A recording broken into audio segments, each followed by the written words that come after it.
अलीगढ़ के नुमाइश मैदान में समाजवादी पार्टी के राष्ट्रीय अध्यक्ष व पूर्व मुख्यमंत्री अखिलेश यादव ने अलीगढ़ से सपा प्रत्याशी चौधरी विजेंद्र सिंह और हाथरस से प्रत्याशी जसवीर बाल्मीकि के समर्थन में चुनावी जनसभा को संबोधित किया। उन्होंने भाजपा पर निशाना साधते हुए कहा कि भ्रष्टाचारियों का गोदाम बनी भाजपा में अपराधी और भ्रष्टाचारी भरे हुए हैं।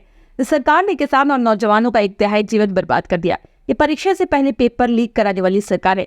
भाजपा सत्ता में रही तो अग्निवीर की तरह ही पुलिस भर्ती भी होगी, नौकरी 3 साल की रह जाएगी। उन्होंने कहा कि भाजपा के नफरत फैलाने वाले मंसूबों पर लगाने वाला ताला बनाओ।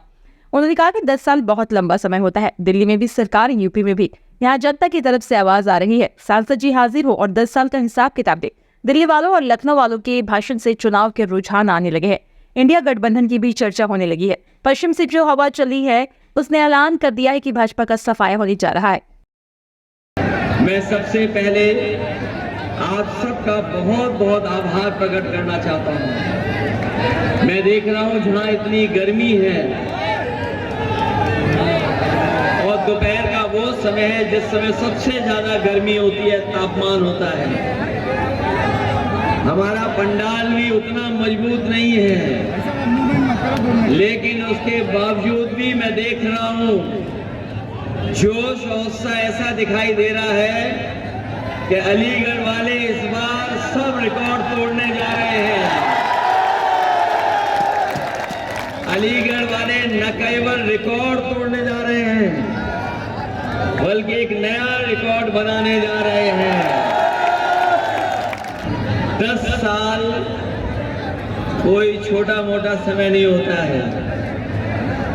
10 साल बहुत लंबा समय होता है। जिन्हें मौका दिया गया जीत करके गए। दिल्ली में भी सरकार, यूपी में भी सरकार और जनता की तरफ से आवाज आ रही है कि सांसद जी हाजिर हो और 10 साल का हिसाब किताब दें। 10 साल का हिसाब किताब। वैसे चुनाव के रुझान तो बाद में आते हैं, लेकिन अभी दिल्ली वालों का और लखनऊ वालों का आपने भाषण सुना होगा। चुनाव के रुझान आने लगे हैं। चुनाव के रुझान आने लगे हैं और चाहे उत्तर प्रदेश हो, देश हो, इंडिया गठबंधन की चर्चा होने लगी है। जो पश्चिम से हवा चली है, जो पश्चिम के लोगों ने मतदान किया है, उस मतदान ने ऐलान कर दिया है कि भारतीय जनता पार्टी का इस बार सफाया होने जा रहा है। मैं अलीगढ़ वालों से कहूंगा कि एक ऐसा ताला बनाओ, हम सब लोग मिलकर के भाजपा के गलत मंसूबे हमेशा हमेशा के लिए ताला लगा दें। ये जो मंसूबे हैं उनके नफरत फैलाने के, ऐसा ताला लगा देना कि हमेशा हमेशा के लिए नफरत बंद हो जाए। और अलीगढ़ ने कभी एक बार नहीं, न जाने कितनी बार सौहार्द का परिचय दिया है, भाईचारा का परिचय दिया है। ये जो हमारी मिली जुली संस्कृति है, जहां हम लोग मिलजुल करके रहते हैं। जो लोग सत्ता से बाहर जाने वाले हैं, उनके भाषणों में चुनाव के परिणाम का रुझान दिखाई देने लगा है। इन्होंने मन की बात तो की है। ये जो बातें निकल के आ रही हैं, जो दूसरों पे थोपी जा रही हैं, दरअसल इनकी मन की बात है। और जो मन की बात आ रही है, हम उनसे कहना चाहते हैं कि अब समय आ गया है, अब संविधान की बात हो। ये जो गारंटी देते घूम रहे हैं, ये गारंटी उसी तरह की है जैसे कोरोना में हमसे और ताली थाली बजवाई थी। ये लोगों को गारंटी नहीं, घंटी दे दी है कि जाओ बजाते रहो।